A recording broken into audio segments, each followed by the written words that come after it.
ജയ് മാതാ.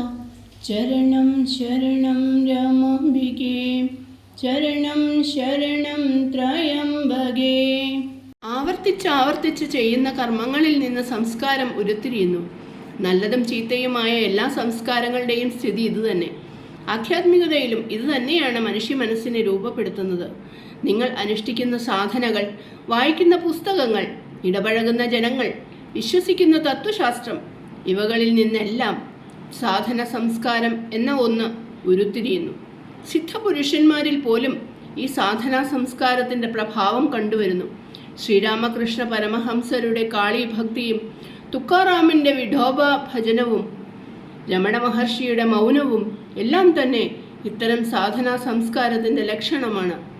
ഭക്തി മാർഗത്തിൽ നാമസാധനയുമായി മുമ്പോട്ട് പോകുന്ന ഭക്തന്മാരിൽ ചിലർക്ക് വേദാന്തത്തിലെ ആത്മവിചാരം രുചിച്ചെന്ന് വരില്ല.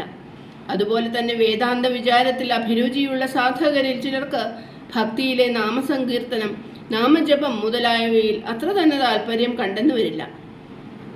ഈശ്വരഭക്തി സാധനയിൽ ഈ രുചിഭേദം വ്യക്തമായും കണ്ടുവരുന്നു. നിർഗുണഭാവത്തിൽ ബ്രഹ്മം അഥവാ ഈശ്വരൻ നാമരൂപരഹിതനാണ്.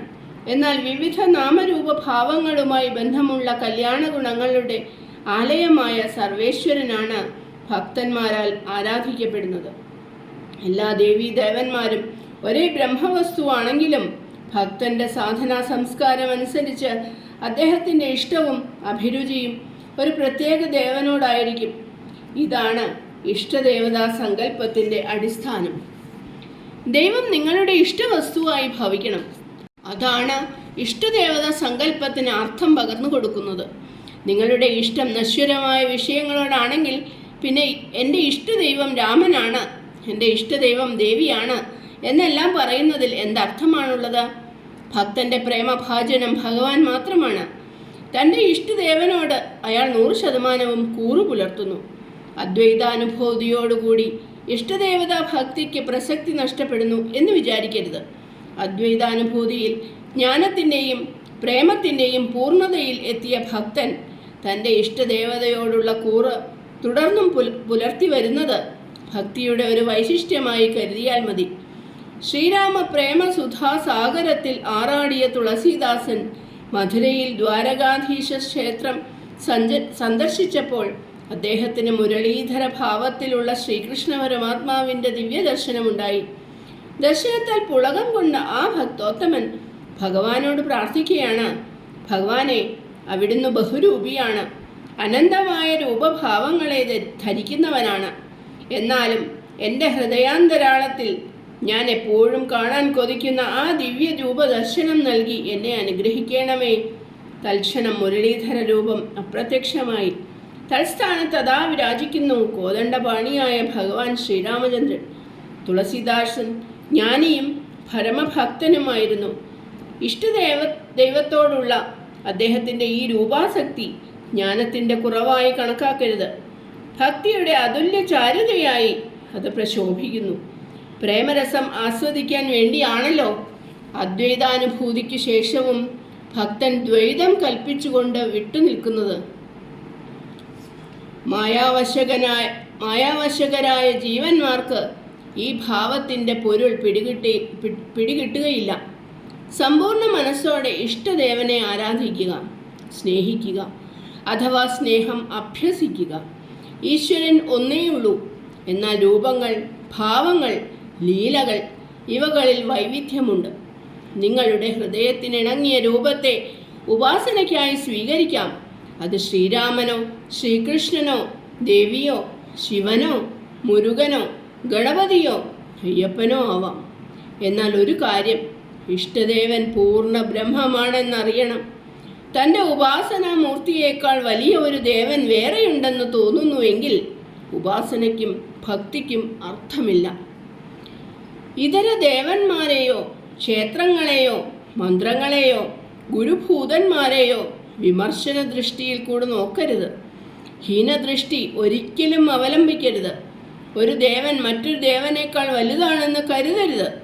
ദേവന്മാരെയും ക്ഷേത്രങ്ങളെയും മന്ത്രങ്ങളെയും ഗുരുക്കന്മാരെയും താരതമ്യം ചെയ്ത് വിലയിരുത്താൻ ശ്രമിക്കുന്നത് തെറ്റാണ്.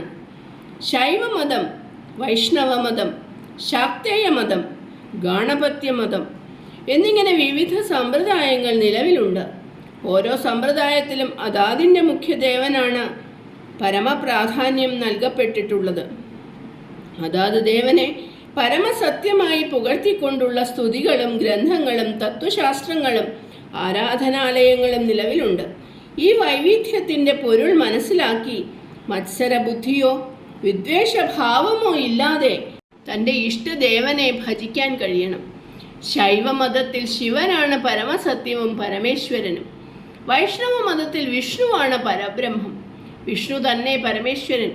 അതുപോലെ ശാക്തേയന്മാർക്ക് പരാശക്തിയായ ദേവിയാണ് പരബ്രഹ്മസ്വരൂപിണി. എല്ലാം ദേവിയിൽ നിന്നുണ്ടാകുന്നു, ദേവിയിൽ സ്ഥിതി ചെയ്യുന്നു, ദേവിയിൽ ലയിക്കുന്നു.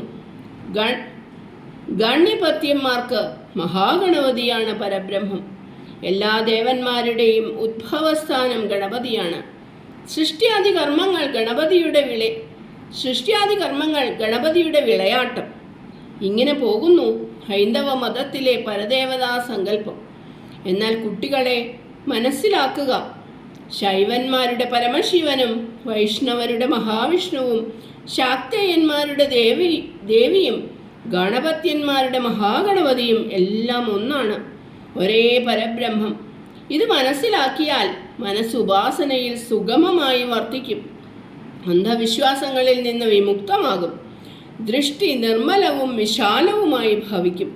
ഒരു ക്ഷേത്രത്തിൽ പ്രവേശിച്ചാൽ നിങ്ങൾക്ക് ഇഷ്ടദേവതാ മന്ത്രം മനസ്സാ ഉരുവിടാം. ഇഷ്ടദേവനെ തന്നെ അവിടെ ശ്രീകോവിലിലെ മുഖ്യ പ്രതിഷ്ഠയിൽ ദർശിക്കാം.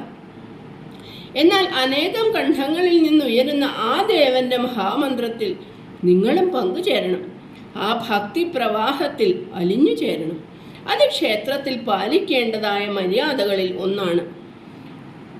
വൈദിഭക്തി ഒരു ചെറിയ ചെടിയെ പോലെയാണ്. അതിനെ ശരിക്കും ശുശ്രൂഷിച്ച് വളർത്തണം. അതിന് വെള്ളവും വളവും വായുവും സൂര്യപ്രകാശവും ലഭിക്കണം. ആടുമാടുകളിൽ നിന്ന് അതിനെ രക്ഷിക്കുവാൻ ചുറ്റും വേലി കെട്ടണം. അതൊരു വലിയ മരമായി വളർന്നു കഴിഞ്ഞാൽ പിന്നെ ഭയപ്പെടാനില്ല. ഒരാനയെ തന്നെ അതിൽ തളച്ചിടാം. വെള്ളവും വളവും സൂര്യപ്രകാശവും ചെടിക്ക് എന്ന പോലെ വൈദിഭക്തി വളരുവാൻ വേണ്ടത് സാധനയാണ്. വേലി എന്നത് സത്സംഗമാണ്. നിങ്ങളിൽ സംശയങ്ങൾ സൃഷ്ടിച്ച് ഈശ്വരനിൽ നിന്നും സന്മാർഗത്തിൽ നിന്നും അകറ്റുന്ന ദുർജന സംഗമമാണ് ആടുമാടുകൾ. കഷ്ടപ്പെട്ട് പ്രയത്നിച്ചുണ്ടാക്കുന്ന വിശ്വാസത്തെയും ഭക്തിയെയും ചലിപ്പിച്ച് നാശത്തിൻ്റെ ഗർത്തത്തിലേക്ക് സാധകനെ വലിച്ചിഴയ്ക്കുന്നത് ദുസ്സംഗമാണെന്ന് അറിയുക. സാധകൻ ദുസ്സംഗത്തെ ഭയപ്പെടുക തന്നെ വേണം.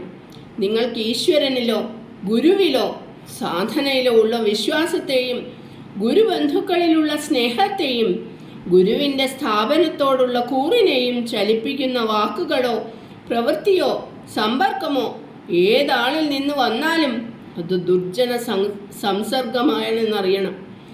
ദുർജന സംസർഗം കുട്ടികളെ നിങ്ങളുടെ ശാന്തി സമാധാനത്തെ ഇല്ലാതാക്കി നിങ്ങളിൽ നരകത്തെ സൃഷ്ടിക്കും. ഭക്തി സാധനയാൽ ലഭിച്ചതായ തേജസ്സിന് ഗണ്യമായ മങ്ങലേൽക്കും. അതിനാൽ ജാഗരൂകരായിരിക്കുക. ബാഹ്യത്തിലെ ദുസ്സംഗം പോലെ അപകടകരമാണ് ആന്തര്യത്തിലെ ദുഷിച്ച വൃത്തികളുമായുള്ള സംഘവും. ഏതെങ്കിലും ദുഷിച്ച കാമന മനസ്സിൽ തലപൊക്കുമ്പോൾ ഈശ്വരനാമത്തിൽ അഭയം തേടുക. അമ്മയെ സ്മരിക്കുക, വിളിക്കുക. ആത്മാർത്ഥമായ പ്രാർത്ഥനയും ഹൃദയവിലാപവും ആ ജഗദീശ്വരി കേൾക്കും. നിങ്ങൾക്ക് രക്ഷയ്ക്കായി ഓടിയെത്തും. സംശയിക്കണ്ട. അസംഗ ചിദ്രൂപമായ ആത്മാവ് തന്നെ ഈശ്വരിയായി, അമ്മയായി, ഗുരുവായി നിങ്ങളുടെ മനോവൃത്തികളെ നിയന്ത്രിക്കും. അർജുനന് സാരഥ്യം വഹിച്ച പോലെ നിങ്ങളുടെ ജീവിത സാരഥ്യവും കൈയേൽക്കും. ഏകാന്ത തപസ്സും പ്രാർത്ഥനയും ആധ്യാത്മികതയിൽ സുപ്രധാന ഘടകങ്ങൾ തന്നെ. എന്നാൽ അതോടൊപ്പം സദ്ഭക്ത സംസർഗവും സമൂഹ ഭജനയും ആവശ്യമാണ്. ആഴ്ചയിൽ ഒരു ദിവസമെങ്കിലും വിശേഷിച്ച് ഞായറാഴ്ച ഭജനയിൽ പങ്കെടുത്ത് അമ്മയുടെ ദിവ്യ സാന്നിധ്യ മഹിമയിൽ അലിഞ്ഞു ചേരുക. ഭാരമെല്ലാം അവിടെ ഇറക്കി വയ്ക്കുക. ജഗത്തിൻ്റെ ഭാരം മുഴുവൻ വഹിക്കുന്ന ജഗദീശ്വരിക്ക് നിങ്ങളുടെ ഭാരം വഹിക്കുവാൻ കഴിയുകയില്ലേ? ഭജനം, നാമസങ്കീർത്തനം, പ്രാർത്ഥന, ധ്യാനം എന്നീ പരിപാടികളിൽ കൃത്യനിഷ്ഠയോടെയും അച്ചടക്കത്തോടെയും സംബന്ധിക്കുമ്പോൾ നിങ്ങളെ ഉള്ളിലും പുറത്തുമായി ആത്മീയ ശക്തി തരംഗങ്ങൾ വലയം ചെയ്യും. മനസ്സിന് ഉത്തേജനവും അലിപ്തതയും അന്തർമുഖത്വവും ഭക്തിയും കൈവരുത്തുന്ന ഒരു അത്ഭുത ശക്തിയാണ് അത്. ഹൃദയങ്ങൾ ഏകോപിക്കുന്ന ഭജനരംഗത്തിൽ ഗുരു സാന്നിധ്യം നിങ്ങൾക്ക് വ്യക്തമായും അനുഭവമാകും. ഭജനത്തിലെ ഭക്തി ഗാനാലാപത്തിനും നാമസങ്കീർത്തനത്തിലും സജീവമായി പങ്കുകൊണ്ട ഭക്തിയെ വർദ്ധിപ്പിക്കണം. ലീഡ് ചെയ്യാൻ കഴിയില്ലെങ്കിലും എല്ലാവർക്കും ഭക്തിഗാനങ്ങൾ ഏറ്റുപാടാമല്ലോ. ഭജന പാടുന്നതിലും നാമം ഉരുവിടുന്നതിലും ലജ്ജയോ സങ്കോചമോ തോന്നരുത്. കുറച്ചു നേരമെങ്കിലും ദേഹത്തെ വിസ്മരിക്കുന്ന സ്ഥിതി കൈവരണമെങ്കിൽ നിങ്ങൾ സ്വയം പാടണം.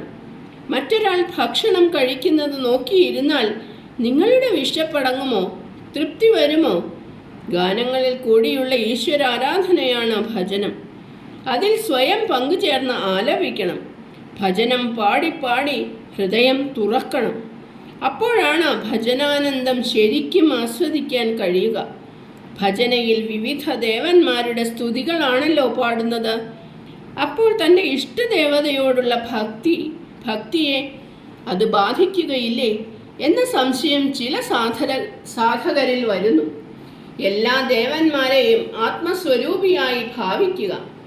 അപ്പോൾ സ്തുതിയിൽ ദേവന്മാർ മാറിയാലും നിങ്ങളുടെ ഭാവവും ഏകാഗ്രതയും ഭദ്രമായി തന്നെ ഇരിക്കും. രൂപവർണ്ണനകൾ സ്തുതികളിൽ വന്നാലും ആത്മസ്വരൂപത്തിൽ ശ്രദ്ധ കേന്ദ്രീകരിക്കുകയാണ് ഉത്തമം. സ്തുതിക്കപ്പെടുന്ന ദേവൻ തൻ്റെ ഹൃദയത്തിൽ വിളങ്ങിക്കൊണ്ടിരിക്കുന്ന ആത്മാവാണ് എന്ന് ഓർക്കുമ്പോൾ ഭാവവും ഉദിക്കും. ഭാവവും ഭക്തിയുമാണ് സുപ്രധാന ഘടകങ്ങൾ. അവയില്ലെങ്കിൽ മറ്റെല്ലാം ഉണ്ടായാലും ആനന്ദം അനുഭവിക്കുവാൻ സാധ്യമല്ല. താളമേളങ്ങൾ എല്ലാം ഉണ്ടായാലും ഭാവമില്ലെങ്കിൽ സ്തുതി ശ്രീഹരി കേൾക്കുമോ എന്ന ഒരു പരാമർശം പുരന്ദരദാസരുടെ അഭംഗത്തിലുണ്ട്. കണ്ണടച്ചുകൊണ്ട് സ്തുതിഗീതങ്ങൾ പാടുക. കണ്ണു തുറന്നുകൊണ്ട് പാടുമ്പോൾ നിങ്ങളുടെ ശ്രദ്ധ ചുറ്റുമുള്ള വ്യക്തികളിലേക്കും മറ്റും പോയെന്ന് വരും. തന്നിൽ തന്നെ താൻ രമിച്ചുകൊണ്ട് പാടിയാൽ പാടുന്നവന് മാത്രമല്ല സഭയ്ക്ക് മുഴുവൻ ആനന്ദം ലഭിക്കും. എല്ലാവരിലും കുടികൊള്ളുന്നത് ഒരേ പരമാത്മ ചൈതന്യമാണല്ലോ. ചരണം ശരണം രമാംബികേ, ചരണം ശരണം ത്രയംബകേ. ജയ് മാതാ.